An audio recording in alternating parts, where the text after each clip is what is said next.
फरिश्ता हमारे और आपके दरवाजे पर दस्तक देगा। याद रखिएगा, जिस महफिल में आप बैठे हैं और हम बैठे हैं, ये महफिल मस्ती और मजाक की महफिल नहीं है। ये चटकुले सुनाने की महफिल नहीं है, जोक सुनाने की महफिल नहीं है। जिनके अंदर ये मिजाज है जोक सुनने और सुनाने का, उनसे ज्यादा बदतरीन लोग कोई नहीं है आज के जमाने में, जिन्होंने इस मिंबर की इज्जत को पामाल कर दिया, जिन्होंने कौम के अंदर इस महफिल में आने के बाद भी ये एहसास पैदा कर दिया कि नहीं, सब कुछ दुनिया ही में है। हमारे बुजुर्ग मिंबर रसूल पर न कभी मस्ती करते थे, न कभी मजाक करते थे, न कोई हंसने वाला जुमला बोलते थे, बल्कि उनकी तकरीरें ऐसी होती थी, गुनाहगार आते थे तो पारसा बन के जाते थे, गुनाह करने वाले आते थे तो गुनाहों से तौबा करके जाते थे, शराबी आते थे तो शराब से तौबा करके जाते थे, जिना करने वाले आते थे तो जिना से तौबा करके जाते थे, माँ बाप के नाफरमान आते थे तो वो इस नाफरमानी से तौबा करके जाते थे। क्योंकि अल्लाह वालों का अंदाज ये था कि वो लोगों को आखिरत की फिक्र से जो है आशना करते थे और उन्हें ये एहसास दिलाते थे कि याद रखो, तुम मजाक कर रहे हो, मस्ती कर रहे हो, लेकिन मौत का दरवाजा तुम्हारे लिए खुलने वाला है। मौत का फरिश्ता तुम्हारे दरवाजे पर आ जाएगा, एक लम्हे के लिए तुम्हें मोहलत नहीं मिलेगी, इसलिए डरते रहो। कुरान में बार बार ऐलान किया गया, इन्ना बत्श रब्बिका लशदीद, डरते रहो कि रब की पकड़ बहुत सख्त है। गुनाह करना छोड़ दो इसलिए कि रब की पकड़ बहुत सख्त है, बुराई करना छोड़ दो इसलिए कि रब की पकड़ बहुत सख्त है। मेरे अजीजों, ये जलसे इसलिए सजाए जाते हैं कि हम इन जलसों में आकर आखिरत की फिक्र पैदा करें, मौत की फिक्र पैदा करें, कब्र की फिक्र पैदा करें। आज हम और आप अपने घर में किसी एक रूम के अंदर लाइट चली जाए, रोशनी ना हो, आधा घंटा गुजारना रात में हमारे लिए मुश्किल हो जाता है। क्या ख्याल है उस कब्र की काली कोठरी के बारे में, जहाँ कोई रोशनी नहीं होगी सिवाय नेक अमाल के, जहाँ कोई उजाला नहीं होगा सिवाय हमारे बेहतरीन अमाल के। इसलिए जरा संजीदा होने की जरूरत है, जरा समझदार होने की जरूरत है। हम क्या सोच रहे, कोई बात नहीं है, मेले में आए हैं। याद रखना, ये जो मेला आप समझ रहे हैं ये मेला नहीं है, रसूलुल्लाह के जिक्र की महफिल है। जिसको आपने मेला बना दिया, जिसको आपने मेला समझ लिया, मेला नहीं है, ये हुजूर के जिक्र की महफिल है। जो कौम एहसास वाली कौम, जो कौम एहसास के वक्त में एहसास न करे, वो कौम पैरों के नीचे रौंद दी जाती है। जिस कौम को एहसास न हो वो कौम मारी जाती है, जिस कौम को एहसास न हो वो कौम जलील और रुस्वा की जाती है। क्या हाल है कौम मुस्लिम का आज हिंदुस्तान की सरजमीन पर? देख लो आप, मुल्क के कोने कोने में रौंदी जा रही है ये कौम, मारी जा रही है ये कौम, सताई जा रही है ये कौम, परेशान की जा रही है ये कौम, मॉब लिंचिंग की जा रही है इस कौम के साथ। बात यह है कि हमें एहसास ही नहीं है, मुसीबतें हमारे दरवाजे पर दस्तक दे रही है, हमें कोई एहसास ही नहीं है, मौत हमसे करीब तर होती चली जा रही है, हमें जर्रे के बराबर एहसास नहीं है, हर तरह की परेशानियां हमारी जिंदगी में आ रही हैं, हमें जर्रे के बराबर कोई एहसास नहीं है। वही हंसी, वही मजाक, वही मस्ती, वही ठिट्ठा करना, अल्लाह अकबर। और तो और हमारे बहुत सारे मौलवी ऐसे हैं जो बाज़ाब्ता बैठकर जोक्स तैयार करते हैं मिंबर पे आके लोगों को हंसाने के लिए। शर्म आनी चाहिए ऐसे लोगों को। क्या रसूलुल्लाह ने इस कुर्सी पर हमें इसीलिए बिठाया कि हम मिंबर रसूल पर बैठकर खुद भी हंसें, लोगों को हंसाएं? क्या मेरे आका ने ये कुर्सी हमें इसीलिए अता की थी कि हम मस्ती करें और लोगों को मस्ती कराएं? ये कुर्सी इसीलिए दी जाती है कि हम मस्ती मजाक करें और लोगों को मस्ती मजाक में मुब्तला कर दें। याद रखो, जहां हंसने हंसाने वाले लोग हैं वहां शैतान की जरूरत ही नहीं है। कितने लोग आज मिंबर की इज्जत को पामाल कर रहे हैं, जोक सुना सुना के। बाज़ाब्ता कौम का क्या है, कौम को इस बात का एहसास थोड़ी है कि हमारी जिम्मेदारी क्या है, मगर अफसोस इस कुर्सी पर बैठने वाले की जिम्मेदारी है कि उसे ये मालूम हो कि ये कुर्सी देने वाली मेरे रब की जात है। वो देना जानता है तो दे के छीनना भी जानता है, वो देना जानता है तो दे के वापस लेना भी जानता है। उरूज के जमाने में डरते रहो कि कहीं सवाल ना आ जाए, इज्जत के जमाने में डरते रहो कि कहीं छीन न ली जाए। तुम कोई अनोखे नहीं हो जिन्हें इज्जत दी गई है, तुमसे पहले कारून को भी इज्जत दी गई, तुमसे पहले फिरौन को भी इज्जत दी गई, तुमसे पहले शद्दाद को भी इज्जत दी गई। याद रखना, देना जानता है मेरा रब तो दे के वापस लेना भी जानता है। गुरूर किस बात का है, तकब्बुर किस बात का है, अपने आप को बड़ा किस लेवल पर समझ रहे हैं नादान। ये जिंदगी मस्ती के लिए नहीं है, ये मजाक के लिए नहीं है, ये मिंबर हंसने हंसाने के लिए नहीं है। याद रखना, लोग आते हैं, उन्हें बुलाया जाता है, जलसे मीलादुन नबी में चल रही है, कम से कम इस बात का तो लिहाज करो कि नबी का नाम जुड़ा हुआ है। मीलादुन नबी कह रहे हो, इस्लाह मुआशरा कह रहे हो, इस्लाह की कोई तो बात करो, कोई तो नमाज की बात करो, कोई तो दीन की बात करो, कोई तो रसूलुल्लाह की बात करो। अल्लाह अकबर। मेरी कौम के बहुत सारे लोग ये चाहते हैं ऐसे लोग आ जाएं जो मिंबर पर बैठकर मस्ती और मजाक करें, खुद भी हंसें और हमें भी हंसाएं, और आने वाले भी मस्ती मजाक कर रहे हैं जिनके सीने में जर्रे के बराबर कोई शर्म व हया नहीं है। याद रखना, खुदा ये कुर्सी देना जानता है तो दे के वापस लेना भी जानता है। मेरे आका ने इरशाद फरमाया था, हर उरूज को ज़वाल है, इज्जत है तो जलील भी किए जा सकते हो, मकाम है तो मकाम छीना भी जा सकता है, शान है शान खत्म भी हो सकती है। जवानी पे इतराओ मत, बुढ़ापा भी आ सकता है, जिंदगी पे इतराओ मत, मौत का फरिश्ता भी आ सकता है, पावर पे इतराओ मत, अल्लाह तुम्हारी दौलत को छीन भी ले भी सकता है। अपने जिस्म की ताकत पर इतराओ मत, अल्लाह तुम्हारे जिस्म को फालिज ज़दा भी कर सकता है। गुरूर किस बात का है, तकब्बुर किस बात का है, अपने आप को बड़ा समझना किस बात का है। नहीं मेरे अजीज, किसी समझदार ने कहा था, आगाह अपनी मौत से कोई बशर नहीं, सामान 100 बरस का है, पल की खबर नहीं, तुम्हें मालूम ही नहीं है तुम कहां जा रहे हो, मौत तुम्हारे पीछे जा रही है, तुम्हें अंदाजा भी नहीं है, तुम दुनिया में खो गए हो, मौत तुम्हारे पीछे है, तुम दुनिया की रंगीनियों में खो गए हो, मौत तुम्हारे पीछे है। मुझे बड़ी हैरानी होती है जब मैं देखता हूँ मिंबर पे भी हंसने वाले बैठे हैं, नीचे भी हंसने वाले बैठे हैं, मिंबर वाले भी मस्ती कर रहे हैं, नीचे वाले भी मस्ती कर रहे हैं, मिंबर वाले भी मस्ती मजाक में लगे हैं, नीचे वाले भी मस्ती मजाक में लगे हैं। ऐ मेरे अजीज, तुम क्या करने के लिए यहाँ जमा हुए हो? ये सारा लाखों रुपए का खर्चा क्या सिर्फ मस्ती मजाक के लिए है? ये कौम की खून पसीने की कमाई क्या मस्ती मजाक के लिए है? इतना बड़ा मजमा जमा करना मस्ती मजाक के लिए है? नहीं मेरे अजीजों, गरीब नवाज ने ऐसा मिंबर कभी न लगाया जहां मस्ती मजाक की जाती हो। गरीब नवाज जब सामने बिठाते थे तो वो दिल पर ऐसी तवज्जो डालते थे कि लोग बेहोश हो जाते थे, वो ऐसा अल्लाह का जिक्र करते थे कि लोग बेहोश हो जाते थे, वो आखिरत की याद ताजा करते थे कि लोग बेहोश हो जाते थे। यही वजह है कि मेरे गरीब नवाज इधर जाते थे, लोग कलमा पढ़ के मुसलमान हो जाते। मैं बड़ा हैरान हूं आपके रवैये को देखकर, मुझे बड़ी हैरानी है आपके रवैये को देखकर। कोई एहसास नहीं जर्रे के बराबर आप कहां बैठे हुए, कोई एहसास नहीं जर्रे के बराबर आप यहाँ आए क्यों, कोई एहसास नहीं। हमारी कौम के जवानों का अलमिया है इस वक्त। बाज़ाब्ता जब जलसा कराने का मौका होता है ना, तो बाज़ाब्ता हमारे जवान डिमांड करने लगे, उन हजरत को बुलाइए जो मजाक ज्यादा करते हैं, उन हजरत को बुलाइए जो मस्ती ज्यादा करते हैं, उन हजरत को बुलाइए हंसाते ज्यादा मजा बहुत आता है। कब तक मजा लोगे? याद रखना, हर मजे के बाद मजा पहले है, सजा बाद में है। मजा आएगा तो सजा मिलेगी, जिसने मजा लिया है सजा उसको मिली है। तुम आज मजा ले रहे हो, तुम्हें पता नहीं है हमारी लाखों बेटियां मुर्तद हो गई। मजा किस बात का लेना है? मस्जिदें वीरान पड़ी हैं, मजा किस बात का लेना है? जिस कौम के अंदर महीने गुजर जाते हैं, कोई घर में कुरान खोलने वाला नहीं है, मजा किस बात का लेना है? जाके देख लो कब्रिस्तान में तुमसे बड़े बड़े सूरमा की कब्र बैठ गई, नाली का पानी उसकी कब्र में जाता है, जाके देख लो तुमसे बड़े बड़े सूरमा कब्रों में सोए हैं। हमारे बुजुर्गों ने यही तो कहा, जब जवानी पे गुरूर आए कब्रिस्तान का चक्कर लगाना, तुम्हें अंदाजा लग जाएगा तुम्हारी जवानी की कोई हैसियत नहीं है। जब दौलत पे नशा आ जाए, जाके कब्रिस्तान का चक्कर लगाना, अंदाजा लग जाएगा तुम्हारे पैसे की कोई हैसियत नहीं है। नहीं मेरे अजीज, मस्ती न करो।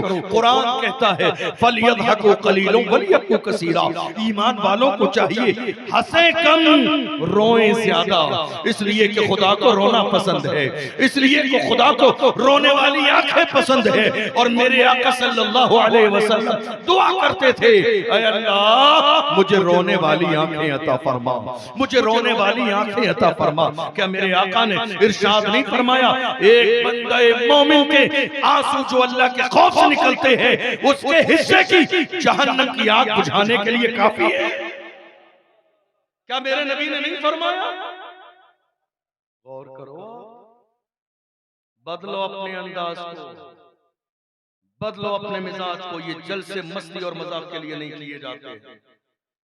बड़ी हैरानी की बात है, इतनी बड़ी हमारी महफिलें जहां आप कुछ सीखने के लिए राजी नहीं, कुछ सुनने के लिए राजी नहीं, कुछ समझने के लिए राजी नहीं। याद रखिएगा, बड़ी माजरत के साथ हमें ऐसी तकरीरें नहीं आती हैं जिससे आप खुश हो जाए। हम इमाम अहमद रजा के गुलाम हैं, चापलूसी नहीं आती है हमसे। हम इमाम अहमद रजा के गुलाम हैं। आप याद रखना, मुझे बहुत ज्यादा जमाना नहीं हुआ, मैं बहुत एक डेढ़ साल हुआ मैंने इधर आना शुरू किया, वरना मैं सिर्फ राजस्थान में तकरीरें करता था। और आज भी मैं इस मिंबर पर बैठा हूँ, मेरा ईमान है गुंबद खजरा से मेरे आका मुझे देख रहे हैं। मेरी नीयत ये नहीं है कि आप ये कहें बड़ी साहब सीरियस तकरीर की है, मेरी नीयत ये है कि मुझे मरना है, मरने के बाद मुस्तफा को चेहरा दिखाना है। क्या कहेंगे, ये कुर्सी हमें किसी नेता ने नहीं दी है, कुर्सी कहां से मिली है? या रसूल अल्लाह, ये नाज ये अंदाज हमारे नहीं होते, झोली में अगर टुकड़े तुम्हारे नहीं होते, मिलती ना अगर भी हुजूर आपके दर से इस ठाठ से मंतों के गुजारे नहीं होते। बेदाम ही बिक जाइए बाजार नबी में, इस शान के सौदे में खसारे नहीं होते, जब तक के मदीने से इशारे नहीं होते, रोशन कभी किस्मत के सितारे नहीं।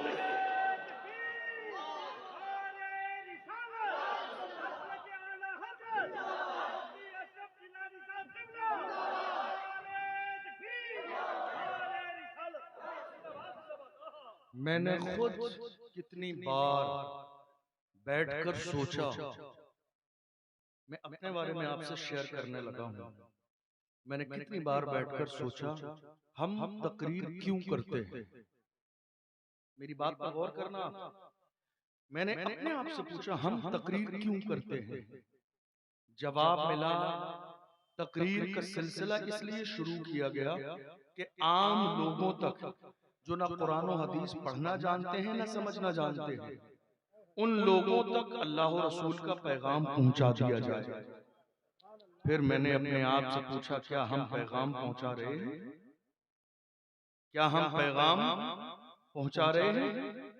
फिर मुझे लगा कि नहीं, जिस अंदाज में पैगाम पहुंचाना चाहिए था, आज हमारा वो अंदाज सही माना में नहीं है। हमें आज इस बात की फिक्र ज्यादा होने लगी है, ऐसी बात बोली जाए जो लोगों को अच्छी लगे। ये फिक्र आज ज्यादा गालिब आ गई। आज हम ये सोचते हैं ऐसा मौजू लेकर आए जो लोगों को ज्यादा अच्छा लगे। रात के 3 बजे हैं, अगर मैं इस्लाह की बात करूंगा किसी को अच्छा न लगेगा। आधे से ज्यादा लोग जा चुके हैं, जो बैठे हैं वो भी नींद की हालत में हैं। मैं कोई ऐसी जज्बाती बात करके गुजर जाऊं कि नारे खूब लगे, ये एक सोच कभी इंसान की जिंदगी में होती है, मगर अल्लाह का करोड़हा एहसान है जिसने दिल भी बदल दिया, जहन भी बदल दिया। अब सोच ये नहीं है कि नारे नारे लगे न लगे, बात दिल से निकले किसी के दिल पे लग जाए, बात दिल से निकले किसी की जिंदगी बदल दे, बात दिल से निकले किसी के दिल तक पहुंच जाए। असल कामयाबी यही है। याद रखना, एक एक लम्हे के बारे में पूछा जाएगा। अल्लाह का कुरान कहता है, यौम तशहदु अलैहिम अलसिनतहुम व अयदीहिम व अर्जुलुहुम बिमा कानू यअमलून। कयामत का दिन वो दिन है जब ज़बान तुम्हारे खिलाफ गवाही देगी, हाथ तुम्हारे खिलाफ गवाही गवाही देंगे, पैर तुम्हारे खिलाफ गवाही देंगे, तुम्हारे जिस्म के आज़ा तुम्हारे खिलाफ गवाही देंगे। इसलिए उस दिन के आने से पहले डरते रहो कि कहीं तुम्हें पकड़ न लिया जाए, अल्लाह का अजाब ना आ जाए। इसलिए बात मजे के लिए नहीं, बात इस्लाह के लिए करो, बात लोगों के दिल पे लगने के लिए करो, बात इसलिए करो कि हमारा भी दिल बदल जाए, हमारी कौम के एक एक जवान का दिल बदल जाए। आज हालत यही तो है कि हमारे इतने सारे जलसे होते हैं, बड़ी बड़ी कॉन्फ्रेंसें, फिर भी क्या बात है, सबसे ज्यादा शराबी आज हमारे यहाँ है, सबसे ज्यादा जानी हमारे यहाँ है, सबसे ज्यादा गुनाह करने वाले हमारे यहाँ है। बात सिर्फ इतनी है, हमने बात की तो थी मगर लज्जत के लिए, मजे के लिए, हमने दिल से बात दिल तक पहुंचाने के लिए की नहीं थी। हाँ, ये बात गरीब नवाज ने की थी। देखो 90 लाख के दिल पे असर हो गया। देखो मखदूम सिमना ने बात दिल से की, हजारों लोगों के दिल बदल गए। देखो ये बात मुजद्दिद अल-फिसानी ने की, हजारों लोगों के दिल बदल गए। आज भी अगर मिंबर पर बैठने वाले नारे के लिए नहीं, दिल बदलने के लिए बात करें तो दिल भी बदलेंगे और इंशाअल्लाह दोनों की आखिरत भी बेहतर हो जाएगी। जरूरत इस बात की है, जरूरत इस बात की नहीं है कि नारे बहुत ज्यादा लगे। याद रखना, वक्त गुजर जाए। मेरी क्या हैसियत है, मुझसे बड़े बड़े खतीब आ चुके हैं और जा चुके हैं। मौत का कोई पता है? मौत की कोई गारंटी कब आएगी? मौत का फरिश्ता तुम्हारे दरवाजे पे कब दस्तक देगा, है कुछ पता? आज सबसे ज्यादा गाफिल कौम मौत से कोई है तो वो कौम मुस्लिम, जिन्हें कोई एहसास नहीं जर्रे के बराबर के मरना भी है। मेरे आका ने फरमाया, मौत को याद किया करो, मौत को याद करोगे तो तुम गुनाहों से दूर हो जाओगे। इसलिए मौत को याद किया करो। मौत को याद करोगे तो तुम्हारी ख्वाहिशात नफसानी दब जाएगी। मौत को याद किया करो। हुजूर फरमाते हैं, मौत को याद किया करो। मौत को याद करोगे तो शैतान तुम्हें गुनाहों की तरफ ले नहीं जा सकेगा। इसलिए मौत को याद किया करो। मौत को याद किया करो तो तुम अपनी जवानी पे कभी गुरूर और तकब्बुर न करोगे। इसलिए मौत को याद किया करो। हम मौत ही को तो भूल गए। हम क्या सोच रहे हैं, 20 साल की जवानी है, अभी 40-50 साल बाकी हैं। 30 साल वाला सोचता है 40-50 साल बाकी हैं। नहीं मेरे अजीज, न जाने माँ के पेट के अंदर भी कितने बच्चों को मौत आ जाती है। कितने बच्चे दुनिया में बस सांस लेते हैं और मौत आ जाती है। कितने बच्चे ऐसे हैं 1 साल के हुए हैं, माँ की आगोश में मौत की नींद सुला दिए गए। कितने जवान ऐसे हैं रात को सोए तो हैं मगर सुबह जमाने ने उन्हें बिस्तर से उठते नहीं देखा है। कितने लोग ऐसे हैं, कितने बुजुर्ग ऐसे हैं, औलाद ने बड़ी इज्जत के साथ बिस्तर पे लिटाया मगर देखा फज्र में उठे नहीं है बाप। जब चादर हटाई है तो पता चला कि उनकी रूह कफ़से उसूरी से परवाज कर गई है। मौत का ख्याल जब तक हमारी जिंदगी में था, हम गुनाहों से दूर थे, हम शराब से दूर थे, हम जिना से दूर थे। जब से हमारे जिंदगी के अंदर मौत का ख्याल कब होता गया, तब से हम गुनाह के करीब जाते गए। और आज हालत ये है, मौत का किसी को ख्याल नहीं। कब्रिस्तान में खड़े खड़े जनाजा सामने है, नमाज हो गई है, कब्र में उतारा जाने वाला है, फिर भी 50 आदमी ऐसे नजर आएंगे। वहां भी बिजनेस की बात, वहां भी कारोबार की बात, वहां भी मस्ती हो रही है, वहां भी मजाक चल रही है। देख नहीं रहे हैं कितने बड़े सूरमा की कब्र है, प्रधान की कब्र है, कितने बड़े पार्षद की कब्र है, जिम्मेदार की कब्र है, पैसे वाले की कब्र है, अपने आप को बड़ा कहने वाले की कब्र है। धस गई है नाली और नाले का पानी उसकी कब्र में है, फिर भी एहसास नहीं जर्रे के बराबर। जनाजा रखा है दुनिया की बात, जनाजा रखा है पैसे और कारोबार की बात नहीं। मेरे अजीज, तुम कब्रिस्तान में आने के बाद जानते हो एक मुर्दे को दफन करने के लिए 4 आदमी काफी थे, कांधे पे उठा कर ले जाते, दफन कर देते। फिर भी मेरे नबी ने पूरी कौम मुस्लिम को क्यों कहा कि नहीं, हर मुसलमान पर, मुसलमान का ये हक है कि वो मर जाए तो ले जाके दफन करो। बात ये है कि 4 से काम चल जाता, लेकिन पूरी कौम को कब्रिस्तान इसलिए भेजा गया। तुम भी कब्रिस्तान चले जाओ ताकि तुम्हारा गुरूर जरा सा डाउन हो जाए। तुम भी कब्रिस्तान चले जाओ ताकि तुम्हारा फख्र भी जरा सा डाउन हो जाए। तुम भी कब्रिस्तान चले जाओ, बहुत जमाने से तुम्हें मौत की याद नहीं आई, तुम्हें मौत की याद आ जाए। अल्लाह अकबर। आप जानते हैं जिस जलसे में मैं आज तकरीर कर रहा हूँ, इस जलसे के लिए आपके लोगों ने जिनसे तारीख ली थी ना, हमारे हमारे बड़े अजीज जकी भाई शेख जो जलसे की हमारी तारीख लेते थे, एक हफ्ता हुआ है मौत के फरिश्ते ने उनके दरवाजे पर दस्तक दी। इस जलसे की तारीख उन्होंने ली और उसके बाद वो इस दुनिया से चले गए। किसने सोचा था 27-28 साल के जवान को मौत आ जाएगी? किसने सोचा था इतना दीनदार जवान दुनिया से चला जाएगा? किसने सोचा था नमाजों का पाबंद दुनिया से चला जाएगा? इतना परहेजगार जवान मैंने अपनी जिंदगी में कभी न देखा। जब वो सफर करते थे तो कपड़े बाद में रखते थे, जाए नमाज अपने बैग में पहले रखते थे। 24 घंटे का जमाना जब तक सोते नहीं थे, वुजू कभी टूटने नहीं देते थे, और वुजू टूटता तो फौरन वुजू करते थे। कभी ऐसा न हुआ कि सफर में भी उनकी एक वक्त की नमाज कज़ा हो गई हो। कभी ऐसा न हुआ एयरपोर्ट पे उनका एक सजदा छूट गया हो। कभी ऐसा न हुआ उन्होंने जिंदगी में झूठ बोला हो। कभी ऐसा न हुआ कि उन्होंने किसी मोमिन की ग़ीबत की हो। कभी ऐसा न हुआ 1 रुपया जिंदगी में इधर से उधर हो गया हो। इतना पारसा जवान आप देखो, हमने अपनी जिंदगी में ये देखा। उस राजस्थान के इलाके में नौजवान उसको चलते फिरते कहते थे, जिसे जन्नती जवान देखना हो वो मरहूम ज़की शेख को देख ले। इतना नेक परहेजगार मुत्तकी जवान। जब वो उलमा से बात करता तो उलमा सोचते थे सामने वाला कोई आलिम है। हालांकि उस बंदे ने एक दिन भी मदरसे में तालीम हासिल न की। जिसने बाज़ाब्ता कॉलेज में जाके जीन्स पैंट पहन के बाज़ाब्ता BA MA किया और दूसरी डिग्रियां हासिल की, एक हफ्ते पहले मौत की आगोश में चले गए। किसने सोचा था मौत आ जाएगी? किसने सोचा था कि मौत का फरिश्ता दरवाजे पर दस्तक देगा? लोग रो रहे हैं, आंखों में आंसू है। माँ का क्या हाल है? जाके पूछो माँ के दिल से। भाई का क्या हाल है? पूछो जाके दिल से। मैं हर जगह लोगों से यही कहता हूँ, हाथ जोड़ के कहता हूँ अपने जवानों से, जवानों गुनाह छोड़ दो। ये मत सोचो कि 50 साल की जिंदगी बाकी है। सरकार गौसे आज़म फरमाते हैं, मौत हालत बदलने नहीं देती है। तुम जिस हाल में होगे मौत आके रहेगी। तुम गुनाह कर रहे हो, मौत आके रहेगी। इसीलिए फरमाया, तुम जिस हाल में मरना चाहते हो उसी हाल में जीना शुरू कर दो, फिर मौत तुम्हें बेहतरीन हालत में आएगी। तुम चाहते हो मौत तुम्हें सजदे की हालत में आए तो सजदे करने की आदत डाल लो। तुम चाहते हो मौत तुम्हें कुरान पढ़ते हुए आए, कुरान पढ़ने की आदत डाल लो। तुम चाहते हो मौत तुम्हें अल्लाह के सामने झुकते हुए आए, तुम अल्लाह के सामने झुकने की आदत डाल लो। मौत उसी आलम में आएगी और जब तुम इस हाल में जाओगे तो दुनिया पुकार के कहेगी, लहद में इश्क रुखे शाह का दाग लेके चले, अंधेरी रात सुनी थी चराग लेके चले, तेरे गुलामों का नक्शे कदम है राह खुदा, वो क्या बहक सके जो ये सुराग लेके चले। आज हालत ये है, हम दुनिया में और दुनिया